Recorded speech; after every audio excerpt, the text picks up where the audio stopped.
Hello, it's Dr. Bettina here from Nip in the Bud. We had a letter from a parent who says, "My money worries are through the roof. How do I stop my children picking up on my anxiety about the bills?" This is so hard. Financial stress is really, really hard to manage, particularly when you're a parent. It can also be a really challenging anxiety to hide from children. It can affect everything from our mood to the decisions that we're making as a family. And while I would say you can't completely shield your children from all your financial realities, you absolutely can prevent anxiety from becoming a burden. So I'm going to think today about how you can do that. Before we think about what to do and how to cope with different situations, first of all, have to acknowledge a couple of things. The first one is that children are anxiety detectors. They will read your nonverbal cues, your tone of voice, your facial expression. They may overhear fragments of conversation and tune into those. And they may well notice any changes in your family routine, any different shopping habits or eating out or holiday habits, those kinds of things.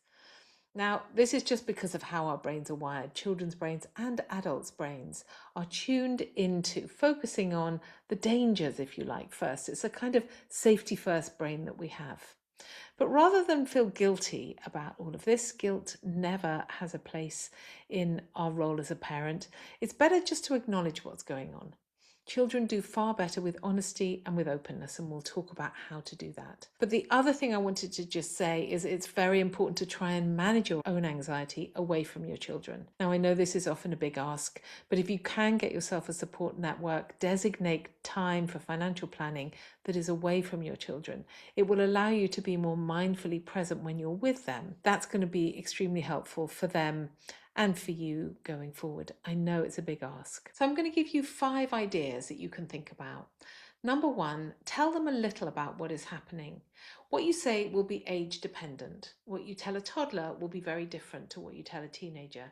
But it's probably important to say something because our kids are so tuned into how we are and what's happening in our family life.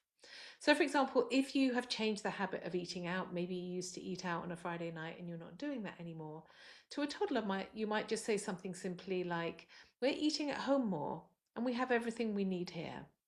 Whereas with an older kid, you might say something more like, "We're going through a bit of a tight financial time right now, so we're going to drop the Friday night eating out, but we're still going to have fun here." Now, you might say, "This is a little bit stressful for me," but you always want to give them the message, "I'm handling it and I don't want you to worry." The second thing I would say is respond to their questions if they ask you. If you shut kids down or just look blankly at them, they will go to other sources to try and find out what's going on. They might tune into conversations more. They might even look at your, texts and emails or try and find out from other sources what's actually happening. I would keep the details to a needs must basis. They don't need to know everything. But if they are asking you a question, try to give them an honest and age appropriate response. And that relates to number 3, which is always be honest. Lies tell children that something is wrong or something is dangerous. So if they ask, "Did you lose your job?" you can say yes, but then you assure them, "I'm looking for another one and I feel confident it won't be too long." Or you might even feel like it's more appropriate to say, "It might be a while until I get another full-time job, but we are going to manage." So honesty is always your best policy with children and young people. And number 4 is respond to their complaints with emotional validation.